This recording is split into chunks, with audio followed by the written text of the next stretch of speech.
Magandang umaga mga ka-happy hour. At narito ang mga balita para sa MBC TV Network News Update 9 AM edition.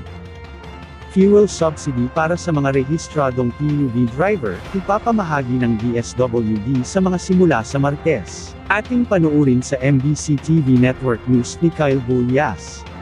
Sisimulan na sa susunod na linggo ang pamamahagi ng fuel subsidy sa mga tricycle driver kaugnay ng pagsirit ng presyo ng langis dahil sa bakbakan sa Middle East.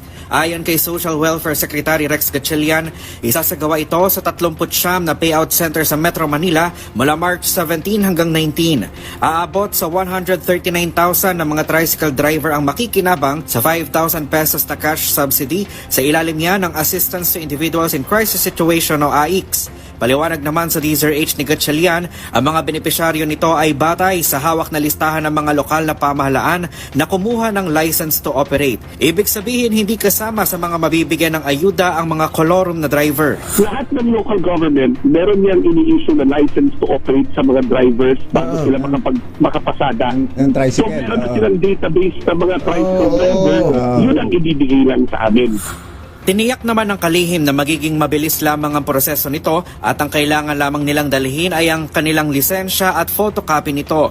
Ang mga mayor na ng bawat lungsod at munisipalidad ang maglalabas ng patunay ng pangangailangan. Sabi pa ni Gatchalian, hindi ito tulad ng mga karaniwang programa ng DSWD kung saan kailangan mo na silang interviewin ng mga social worker. Pero sa kaso na to, wala nang ganun. Kaya, bigay na lang ng bigay. Yung buong grupo, parehas ang storya na pinagdadaanan. So isang certification na lang mula sa kanilang local DSWD sa mga lokal na pamahalaan, yung mga empleyado ng mayor, sila nagagawa nun. So hindi na nila kailangan problemahin yun. So Catherine, mabilisan to, pasok, bayan, diba?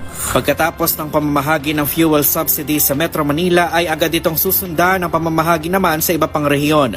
Sa panig naman ng iba pang mga public utility driver, isinasaayos pa umano ang listahan ng mga benepisyaryo mula sa Land Transportation Franchising and Regulatory Board. Tiniyak niya ni Transportation Secretary Giovanni Lopez na sa lalong madaling panahon ay masisimulan din ang pamamahagi ng ayuda sa mga PUV driver. Kabilang din sa mga mabibigyan ng fuel subsidy ang mga driver ng bus, UV Express, taxi at mga driver ng Transport Network Vehicle Services. Para sa MBC TV Network News, ito si Kyle Bulyas ng DZRH. Una sa Pilipinas, una sa Pilipino.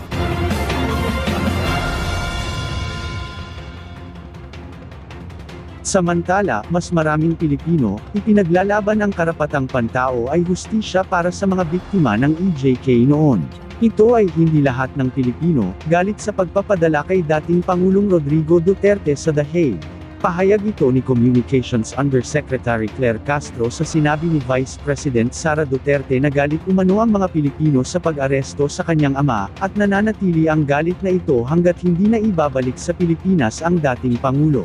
Ayon kay Castro, maaaring ganito ang reaksyon ng pamilya Duterte dahil ang kanilang ama ang nahaharap sa kasong Crimes Against Humanity sa International Criminal Court. Gayunpaman, kung ang pag-uusapan aniya ay ang mga Pilipinong biktima ng EJK noon, at yung mga Pilipino na ipinaglalaban ang karapatang pantao, hindi galit ang nararamdaman ng mga ito, bagkus ay pagbubunyi.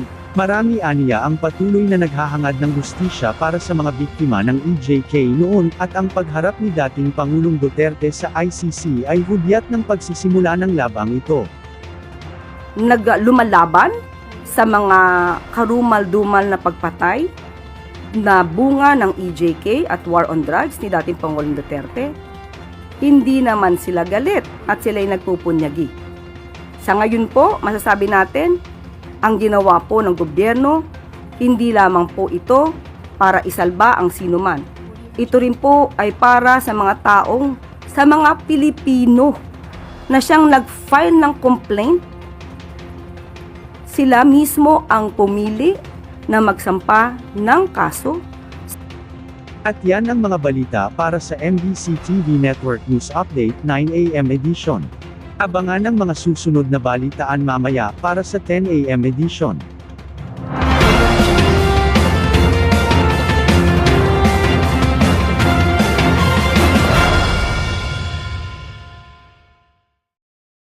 Mga ka-happy hour, kung gusto mong manood ang mga balita sa MBC TV Network News Update, mag-subscribe sa aming YouTube channel, i-like ang aming Facebook page, at i-follow sa aming TikTok account.